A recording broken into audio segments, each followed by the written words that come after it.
Hello everyone, welcome back to my channel. In this video, we are going to quick revise a topic that is Laplace transformation, and this is series last minute revision and preparation of topic Laplace transformation. Any specific migration services you have used for First of all, we will revise standard formula. You can see in a screen there is some standard formula like Laplace transformation of 1 which is equal to 1 by s. So this kind of question can be asked like what is Laplace transformation of 2? Okay, what is Laplace transformation of any constant? So there are two methods. First, 2 is constant, so you can take it out from Laplace transformation and you can write Laplace transformation of 1 and it is 2 by s. Okay, because Laplace transformation of 1 is 1 by s. And you can also understand this formula as a Laplace transformation of c, any constant, it is equal to c by s. So you can learn this formula like this: Laplace transformation of any constant c is equal to c by s. So next formula is Laplace transformation of e raised to power at. So question can be asked in that, what is Laplace transformation of e raised to power 3t? Okay, the formula is 1 upon s minus a. So here result will be 1 upon s minus 3. Okay, again, what is Laplace transformation of e raised to power 5t? The answer will be 1 upon s minus 5. So whatever a Laplace transformation e raised to power a is any constant, so you can write 1 upon s minus that constant a.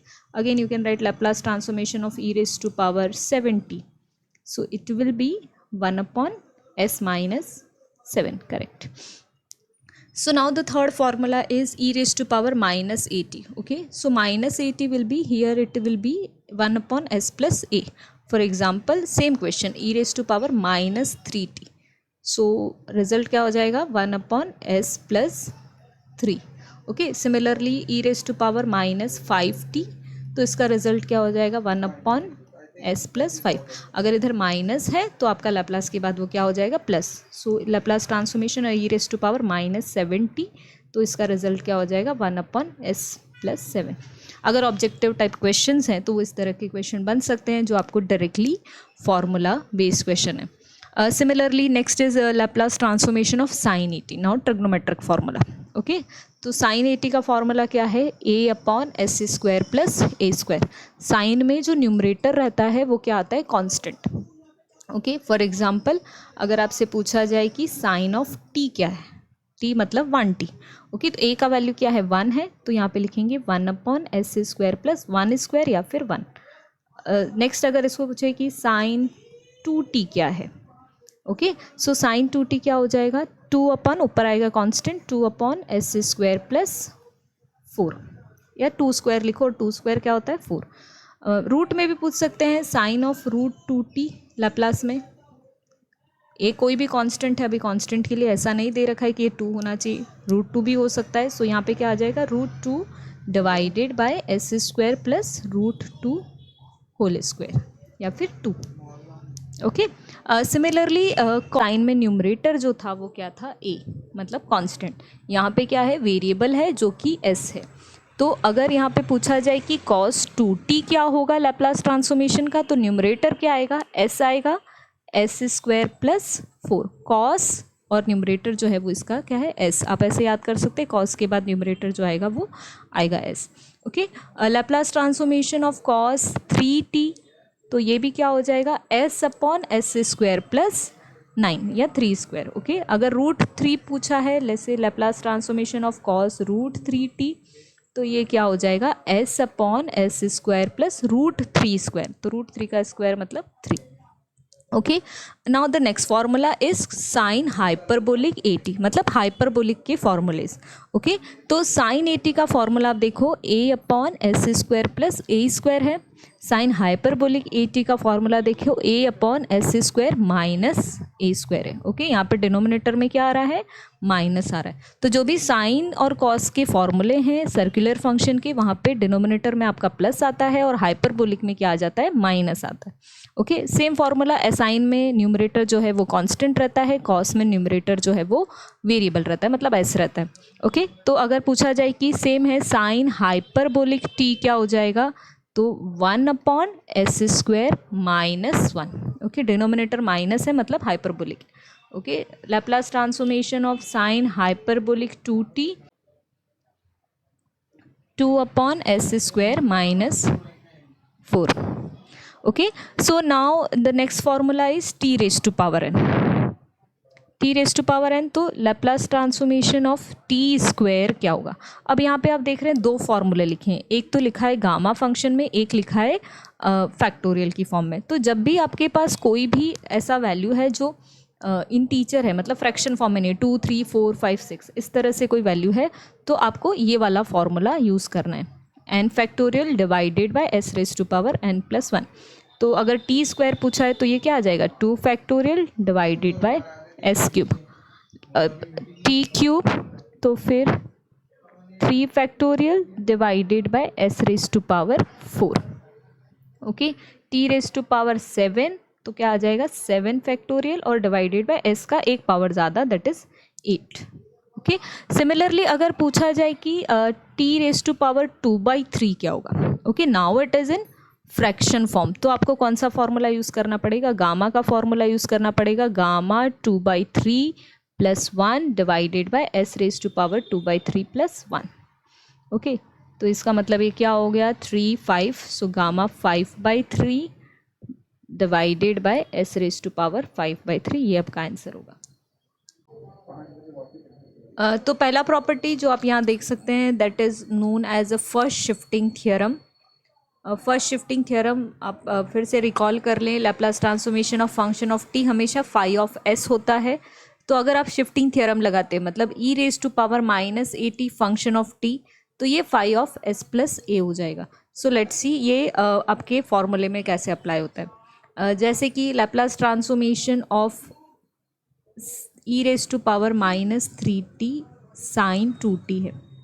Okay, तो आपको ये क्या है, ये first shifting theorem है क्योंकि sign 80 एक standard formula है और उसके बाद हम उस पर क्या लगा रहे हैं, फर्स्ट शिफ्टिंग थ्योरम लगा रहे हैं। तो पहले हम लोग सिर्फ साइन 80 को सॉल्व करेंगे। यहाँ पे जैसे दे रखा है साइन 2t, तो हम साइन 2t को सॉल्व करेंगे। साइन 2t क्या होता है 2 divided by s² plus 4। Okay, sine में ऊपर आता है कांस्टेंट और क्योंकि साइन है तो यहाँ पे बीच में आएगा प्लस, हाइपरबोलिक होता तो क्या आता minus. Okay, so sign 2t क्या होगा 2/s² plus 4। Now e raise to power -3t sine 2t। Okay, तो फॉर्मूला क्या कहता है कि जहाँ पर भी फाई एस है वो आपका क्या बन जाएगा s प्लस ए। तो जहाँ जहाँ भी आपके पास s है उसको आपको लिखना है s plus a.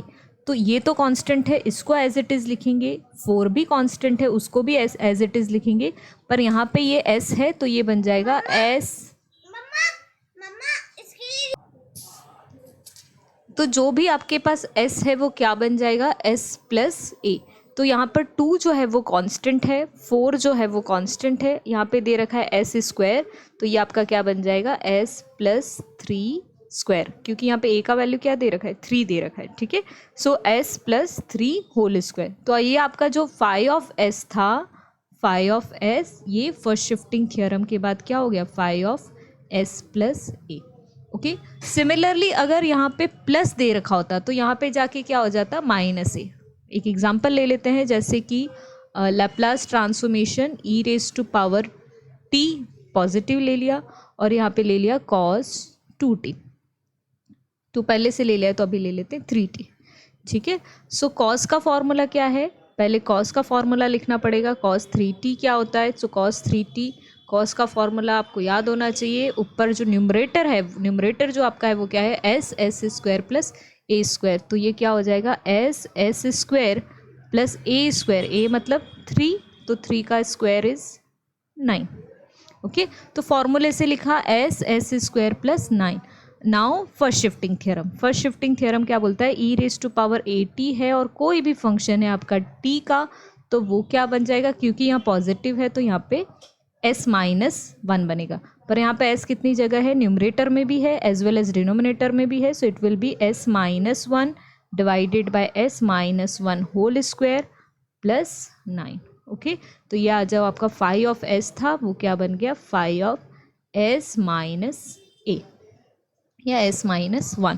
Okay, so this is what first shifting theorem. First shifting theorem लगेगी किस पे, जो आपके पहले स्टैंडर्ड फॉर्मूले आपको याद होना चाहिए.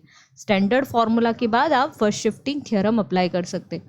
वापस देख लेते हैं. अगर Laplace transformation function of t phi of s होता है, जैसे कि साइन 2t का ये, तो इसको हम लोग फाई ऑफ एस बोलते हैं. E raise to power minus a t function of t, तो ये क्या बन जाएगा, phi of s plus a. तो आपने यहाँ पे देखा कि ये phi of s plus a बना, क्योंकि यहाँ नेगेटिव था. अगर यहाँ पे पॉजिटिव रहता तो ये क्या बन जाता, S minus A. So this is what first shifting theorem. और फर्स्ट शिफ्टिंग थ्योरम बहुत बहुत इंपॉर्टेंट है एग्जाम पॉइंट ऑफ व्यू से. आपको फर्स्ट शिफ्टिंग थ्योरम का एक क्वेश्चन आपको हर पेपर में मिल ही जाता है, जहाँ पे लैप्लास ट्रांसफॉर्मेशन टॉपिक के क्वेश्चन आते हैं. Okay, so next property we will check, that is multiplication property. सो you can see Laplace transformation of t sin t. Okay, t sin t is my standard formula, and t means multiplication theorem I have to apply. Okay, so now check what is multiplication theorem.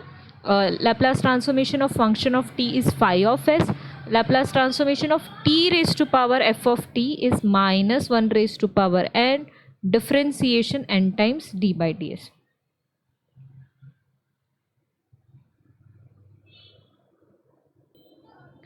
It means if you multiply t one time you have to differentiate one time. अगर आप 2 बार multiply करते हैं तो आपको 2 बार differentiation करना पड़ेगा, और alternate positive negative लगाने पड़ेंगे. मतलब अगर आपके पास 1 बार मल्टीप्लाई करते हैं तो माइनस साइन आएगा, क्योंकि माइनस 1 पावर 1.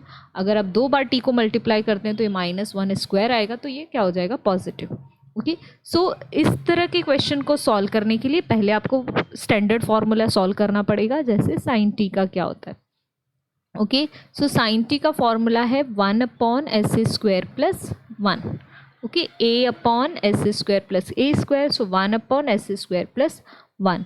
अभी इसमें अगर आप टी का मल्टीप्लाई करते हैं तो ये डायरेक्ट मल्टीप्लाई नहीं होता है. यहाँ एक प्रॉपर्टी है जिसमें आपको क्या करना है, minus D by D S of this, जो भी आपके पास फाई ऑफ एस आया है उसका. Okay, minus D by D S of this part.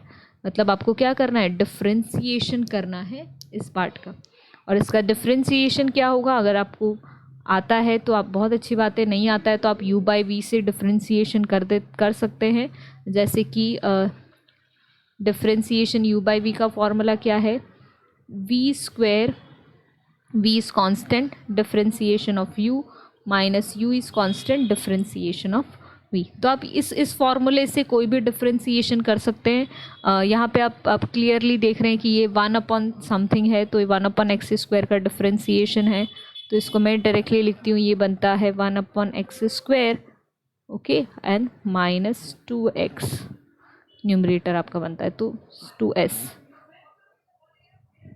सो ये जो है ये आपका आ जाएगा 2s divided by s square plus 1 whole square. आप चाहे तो इस फॉर्मूले से कर सकते हैं, आपको सेम वैल्यू आएगा. जैसे वी स्क्वायर है तो इसका मतलब डिनोमिनेटर, और डिनोमिनेटर का मतलब हो गया s plus s square plus 1 का whole square. Okay, then v is constant, मतलब s square plus 1 is constant. Differentiation of u, तो यहाँ पे u तो कांस्टेंट है, राइट. ये आपका u हो जाएगा, ये आपका v हो जाएगा. तो u तो कांस्टेंट है, और कांस्टेंट का डिफ्रेंसिएशन क्या होगा, 0. ओके, माइनस u का जो वैल्यू है 1, और डिफ्रेंसिएशन ऑफ v, तो ये क्या आ जाएगा, एस स्क्वायर का डिफ्रेंसिएशन 2s, और इसका 1. और ऑलरेडी एक नेगेटिव है जो बाहर है, तो हम वो नेगेटिव साइन लगा दें. तो इसका जो डिफ्रेंसिएशन वो आपको क्या आ रहा है, 2s upon s square plus 1 whole square. तो मल्टीप्लिकेशन टी प्रॉपर्टी बहुत सिंपल है. आपको राइट हैंड साइड पे क्या करना होता है, डिफ्रेंशिएट करना होता है. जितनी बार आप टी का मल्टीप्लाई करेंगे उतनी बार डिफ्रेंशिएशन. मतलब अगर आप यहाँ टी स्क्वायर लिखते तो आपको इस टर्म का फिर से एक बार और डिफ्रेंशिएशन करना होगा. तो डिफ्रेंशिएशन प्रॉपर्टी को समझने के लिए आपको ये u बाई वी का जो फॉर्मूला है वो याद होना चाहिए. बहुत बेसिकली हमने पढ़ा है 12th में 11th में, पर आपको ये फॉर्मूला याद होना चाहिए कि डी बाई डी एस जो भी है, डी बाई डी एक्स है या कोई भी वेरिएबल है, अगर u अपॉन वी है तो क्या फॉर्मूला हम लोग यूज़ करते हैं. क्योंकि आपके हर फॉर्मूले में आप देख रहे हैं u बाई वी है ही सही. ओके, सो आप एक छोटा सा और एग्जाम्पल लेना चाहें तो ले सकते हैं. जैसे Laplace transformation of t e raise to power at. 80 की जगह कुछ ए फिक्स लिख लो तो 2t। तो ये क्या हो जाएगा, पहला स्टैंडर्ड फार्मूला कि Laplace transformation of e raise to power 2t क्या होता है। तो ये मेरा पहला स्टेप होता है जो स्टैंडर्ड फार्मूले को सॉल्व करते हैं, दैट इज़ 1 - 1/s - 2। और अब t को मल्टीप्लाई करेंगे। ओके, तो t को मल्टीप्लाई करते ही आपको राइट हैंड साइड पे डिफ्रेंसिएशन करना होगा, ये जो भी 1/s - 2 आया है इसका। और इसका डिफ्रेंसिएशन क्या होता है, तो इसका डिफ्रेंसिएशन होता है 1/s - 2 होल स्क्वायर, और यहाँ पे आ जाएगा प्लस। ओके, तो ये आपका आंसर हो गया। सो इस तरह से आप मल्टीप्लिकेशन टी प्रॉपर्टी अप्लाई कर सकते हैं।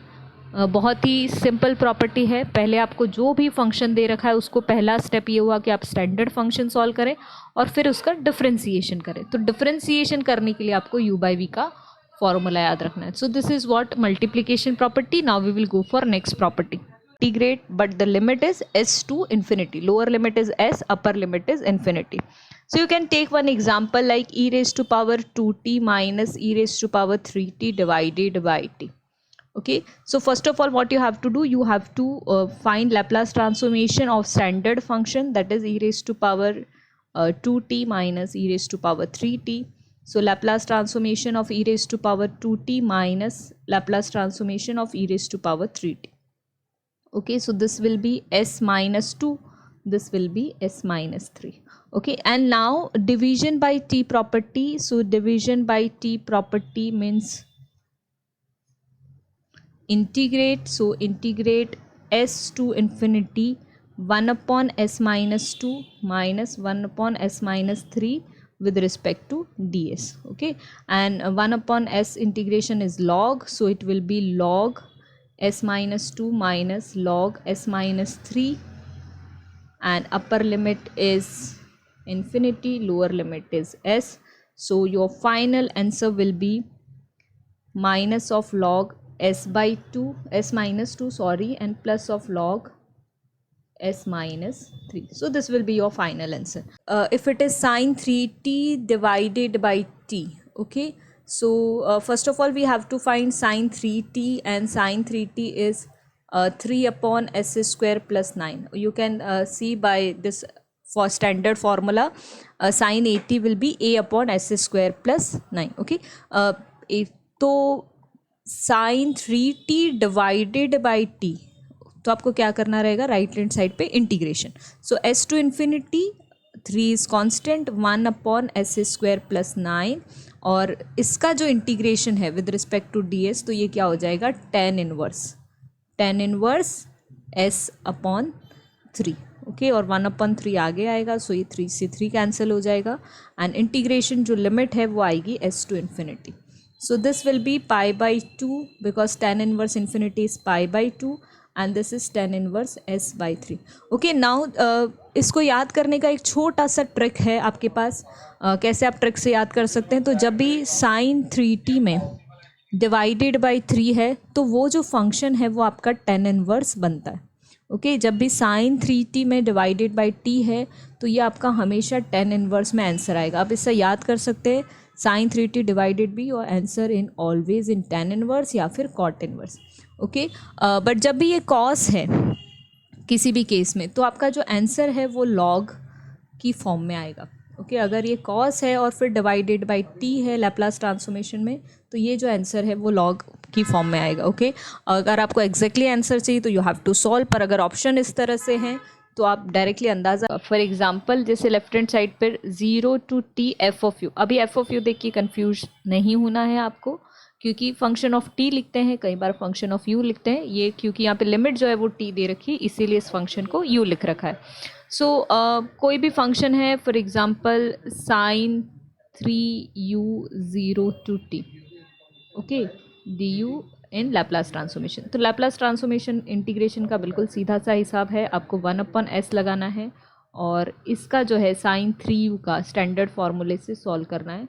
तो ये आपका क्वेश्चन जो है वो 1 मिनट से भी कम टाइम में हो जाता है. Okay, property is also very simple property, like what is Laplace transformation of f dash of t. So this is equal to minus f of 0 plus s multiplied with Laplace transformation of function of t.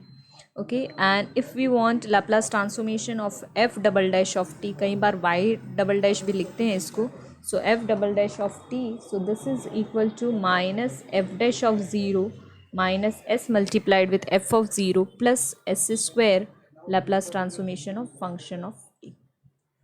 If you want next, so Laplace transformation of f triple dash of t, so it will be minus f double dash of 0 then minus s of Laplace f dash of 0 minus s square f of 0 plus S cube Laplace transformation of function of T.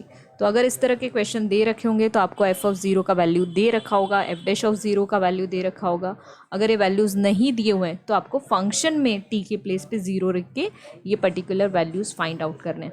So this is what all the properties for shifting theorem, multiplication property, division property, integration and derivative property. But there are few important formula जो आपको exam से पहले learn करने जाने हैं, तो वो formulas को देखते हैं.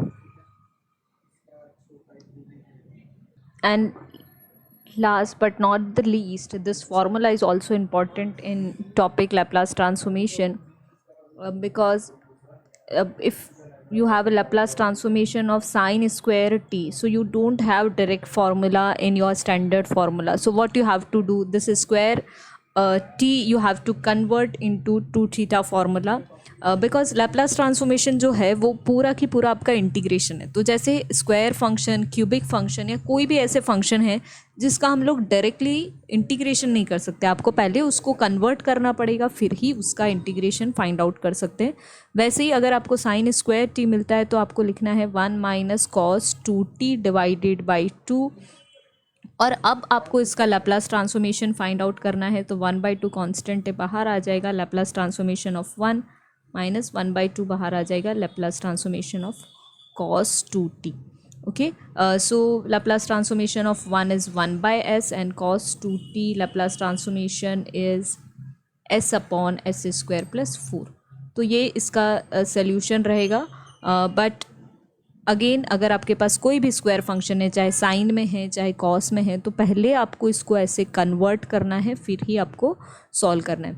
दूसरा इंपॉर्टेंट चीज़, अगर हाइपरबोलिक फंक्शन और साइन ट्रिग्नोमेट्रिक फंक्शन एक साथ आते हैं, for example sine hyperbolic t sine 2t, तो इस तरह के फंक्शन आते हैं, तो पहला काम आपको ये करना है कि इस हाइपरबोलिक फंक्शन को e⁻at minus e⁻−at divided by 2 मतलब एक्सपोनेंशियल फार्मूले में चेंज करना पड़ेगा. और उसके बाद आप देख रहे हैं कि फर्स्ट शिफ्टिंग थियरम आपकी लग जाएगी. If there is a formula like sine 2t cos 3t, तो अगर इस तरह का है तो ये साइन ए कॉस बी के फार्मूले हैं, तो जिसके लिए आपको ये फार्मूलाज जो हैं वो याद होने चाहिए, जिससे आप ये इस तरह के क्वेश्चन कर पाएंगे. मैंने चैनल में पहले ही ऐसे बहुत सारे क्वेश्चंस हैं जिनके वीडियोस और क्वेश्चंस अपलोड किए हैं. You can check that videos और you can solve that question. If you have any difficulty तो आप कमेंट बॉक्स में लिख सकते हैं, तो we will solve together. Okay, so this is what Laplace transformation the whole topic. One more thing that I want to tell you, that is अगर Laplace transformation में इस तरह से आता है, Laplace transformation of 0 to t and sign 3t, तो ये जो आपका इंटीग्रेशन है ये आपका इंटीग्रेट प्रॉपर्टी है. ओके, या साइन 3u du भी लिख सकते हैं. तो ये आपका इंटीग्रेशन प्रॉपर्टी है, जिसका मतलब ये होता है कि राइट हैंड साइड पे आपको क्या करना है 1/s. ठीक है, बट अगर लैप्लास ट्रांसफॉर्मेशन में इस तरह से लिखा है, find Laplace transformation of 0 to infinity sine 3u या साइन 3t dt. ओके, तो ये जो है वो पर्टिकुलर वैल्यू प्रॉब्लम है. Particular value problem means Laplace transformation का जो बेसिक है वो क्या है, 0 to infinity e⁻−st function of t dt. तो ये आपका क्या बन जाता है, Laplace transformation of function of t, जिसको हम लोग स्टैंडर्ड फार्मूले से भी सॉल्व कर सकते हैं. पर अगर आपको इस तरह का वैल्यू दे रखा है 0 to infinity sine 3t dt, sorry ये dt आएगा, साइन 3t dt, तो इसका लैप्लास ट्रांसफॉर्मेशन क्या होगा. तो पहले तो आप साइन का लैप्लास ट्रांसफॉर्मेशन निकाल लो, जो कि 3/s² प्लस 9 है. ओके, बट 0 to इन्फिनिटी का क्या रोल है, तो यहाँ पे जो s का वैल्यू जो है वो ये पर्टिकुलर वैल्यू डिसाइड करता है. अगर हम यहाँ पे कंपेयर करेंगे तो क्या दे रखा है, 0 into T D T. Okay, अगर आपको इन दोनों को कंपेयर करना है तो मेरा फंक्शन ऑफ टी तो साइन टी है, पर ई रेस टू पावर कुछ भी नहीं दे रखा है, तो I can assume that e raise to power 0 t, क्योंकि e raise to power 0 t क्या होता है 1। तो यहाँ पे s का वैल्यू क्या हो गया 0 हो गया, तो when I put s value is 0, तो यहाँ पे मुझे एग्जैक्टली वैल्यू मिलेगा दैट इज़ 1/3। तो इसको हम लोग बोलते हैं पर्टिकुलर वैल्यू प्रॉब्लम, जहाँ पे आपको 0 टू इन्फिनिटी दे रखा होगा। तो जब भी आपको 0 टू इन्फिनिटी दे रखा है, इसका मतलब देयर विल बी 100% आपका कोई s का वैल्यू जो है वो आपको एंड में पुटअप करना है। ओके, और 0 टू t दे रखा है, तो इसका मतलब ये हुआ कि आप जो है वो इंटीग्रेशन प्रॉपर्टी अप्लाई कर रहे हैं। That's it from my side. Sorry, ऐसा नहीं बोलते। तो ये आपका है लास्ट मिनट क्विक रिवीजन, जहाँ पे आपके कुछ स्टैंडर्ड फार्मूला हैं, कुछ थियोरम्स हैं, कुछ प्रॉपर्टीज़ हैं, और कुछ इंपॉर्टेंट फार्मूला है जो साइन स्क्वायर कॉस स्क्वायर का है, हाइपरबोलिक को एक्सपोनेंशियल में कैसे चेंज करते हैं, और साइन ए कॉस बी या cos A cos B, sign A sine B, इस तरह के फार्मूले को कैसे कन्वर्ट करते हैं। और ये पूरा चैप्टर जो है यही पॉइंट्स हैं, इसके अलावा इस चैप्टर में और कोई भी पॉइंट नहीं बच जाता है, नहीं छूट जाता है। तो अगर आप लास्ट मिनट में ये पूरा वीडियो आप देख लेते हैं तो आपका चैप्टर का रिवीजन हो जाएगा। Thank you so much. If you like that video, please like and subscribe to the channel. Thank you.